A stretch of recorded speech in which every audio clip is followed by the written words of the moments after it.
শহরের রাস্তায় পা ফেললেই যেন নরক যন্ত্রণা। খানাখন্দে ভরা রাস্তার পিচের প্রলেপ পড়তে না পড়তেই ভ্যানিশ হয়ে যাচ্ছে।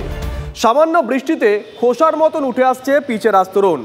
বেহালা থেকে বালিগঞ্জ, মেট্রোপলিটন বাইপাস থেকে ব্রেস্টব্রিজ, সব জায়গাতেই একই অবস্থা।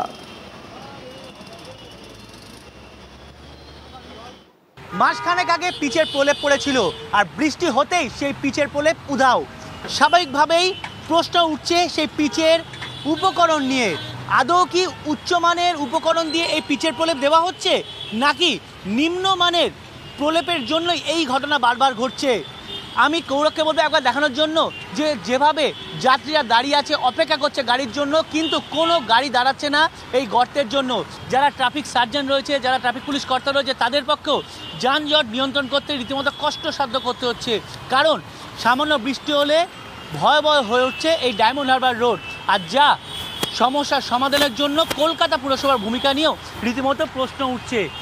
এদিকে কলকাতা পুরসভার তরফে জানানো হয়েছে যে সড়ক বিভাগের তরফে এই রাস্তা মেরামতের কাজ চলছে, কিন্তু সেই কাজ কবে শেষ হবে সেটাই কিন্তু এখন দেখার। ক্যামেরায় গৌরবের সঙ্গে সায়ন্ত ভট্টাচার্য, TV9 বাংলা, কলকাতা। দেখুন, ছবি তো সায়ন্ত তুলে ধরলো। এদিকে সরকারি হিসেব বলছে গত 9 মাসে কলকাতার রাস্তায় পিচ দিতে পুরো কোষাগার থেকে ব্যয় হয়েছে প্রায় 75 লক্ষ টাকা। কিন্তু রাস্তা দেখে সেটা বোঝার উপায় নেই। 5-6 মাস যেতে না যেতেই পিচ উঠে যাচ্ছে। কলকাতার রাস্তার ক্ষেত্রে সবচেয়ে বড় সমস্যা হচ্ছে তার রিপেয়ারের ক্ষেত্রে তার নির্মাণ সামগ্রীর মান। বিশেষত এই প্যাচ রিপেয়ার যখন হয় তখন যে বিটুমিনাস মিক্স সেটা ব্যবহার করা হয়, সেটা যদি হট মিক্স হয় তাহলে সেক্ষেত্রে সেই মিক্স যখন তৈরি করা হচ্ছে তার টেম্পারেচার কেমন ছিল, মিক্সিংয়ের সময় যে ইনগ্রেডিয়েন্টসগুলো ছিল তাদের টেম্পারেচার মেনটেন হয়েছে কিনা, সেটা লে করার সময় যখন হচ্ছে তার টেম্পারেচার মেনটেন হয়েছে কিনা, এবং তারপরে লে করার পর অর্থাৎ ভাঙা জায়গায় সেই বিটুমিনাস মিক্সটা ফেলে দেওয়ার পর সেটাকে যখন কম্প্যাক্ট করা হয় সেই কম্প্যাকশন প্রপার হয়েছে কিনা।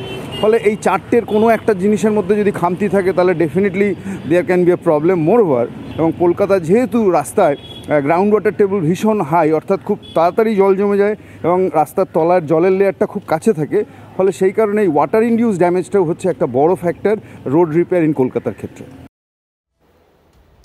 মজার বিষয়টা দেখবেন, দুর্ঘটনার আশঙ্কা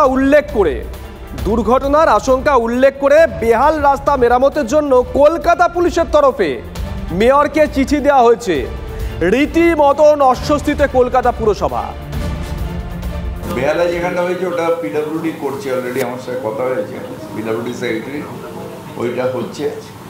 আর আমরা সবসময় সচেতন আছি, যেখানে যেখানে হচ্ছে আমরা করছি। ওই আমাদের ডিজি সুকান্তবাবু আছেন, উনি কিন্তু সারা এতে করে যেখানে দরকার করছেন, দুয়ার সাহেবের টিমও প্রত্যেকটা বড় ওয়াইজ ঘুরছে। সেই গর্ত যেখানে হচ্ছে আমরা সাথে করছি। একটা উনি নতুন বার করেছেন 10%, ওই ভিটামিনের মধ্যে 10% প্লাস্টিক যাতে উঠে না যায়, সেটাও খুব সাকসেসফুলি হচ্ছে। এমন একটা হাতে গরম ইস্যু শাসক দলকে নিশানা করেছে বিরোধীরা। এখন এই গ্রিন ট্রাইব্যুনালের যুগে বা অন্যান্য পলিউশন কন্ট্রোল বোর্ডের কারণে এখন যেটা আসছে সেটাকে বলছে ওদের পরিভাষায় চালু আছে গরম মাল। পিচ আর এর অ্যাসফাল্টাম যেটা আর কি বলছি আমরা, ওর আর স্টোন চিপের মিক্সড রেডি হয়ে আসছে। কোয়ালিটি এত নিম্নমানের যে এর থেকে আরেকটা বড় সমস্যা হচ্ছে, এগুলো সব উঠে গিয়ে মানে যদি এটা আপনি বর্ষায় করেন, একটা যদি এর ওপর একটা বৃষ্টি, জোরালো বৃষ্টি না, একটা মাঝারি মানের বৃষ্টি, বা ওখানে যদি আপনি একটু ফুটবল খেলেন ওই রাস্তাটার ওপরে, তাহলে সব মালটা উঠে যাচ্ছে।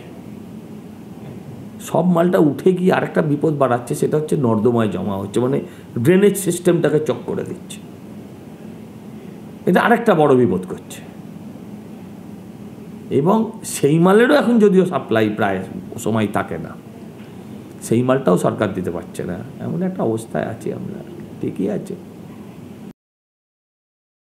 শহরে গ্রামে রাস্তায় চলা যাচ্ছে না বহু।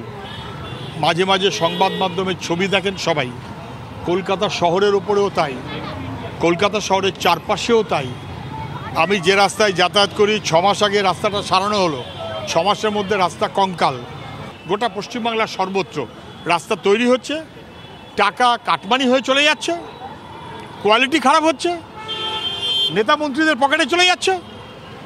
রাস্তা ভেঙে চৌচির, আবার রাস্তা সারাও, আবার রাস্তা ভাঙো। উনি করেছিলেন পথশ্রী, পরের বার করেছেন রাস্তাশ্রী। এরপর এবার কী করবেন? পয়সার শ্রাদ্ধ, মানুষের সর্বনাশ। মৎস্যজীবীকে টেনে নিয়ে গেল কুমির। জগদ্দল নদীতে মাছ ধরার সময় গতকাল কুমির টেনে নিয়ে যায় আব্বাস উদ্দিন শেখ নামে এক ব্যক্তিকে। খবর পেয়ে ঘটনাস্থলে যায় গোবর্ধনপুর কোস্টাল থানার পুলিশ ও বন দপ্তরের কর্মীরা। রাত পর্যন্ত তল্লাশি চললেও মৎস্যজীবীর কোনো সন্ধান পাওয়া যায়নি বলে পুলিশ সূত্রে খবর। আজ সকাল থেকে ফের তল্লাশি অভিযান শুরু হয়েছে।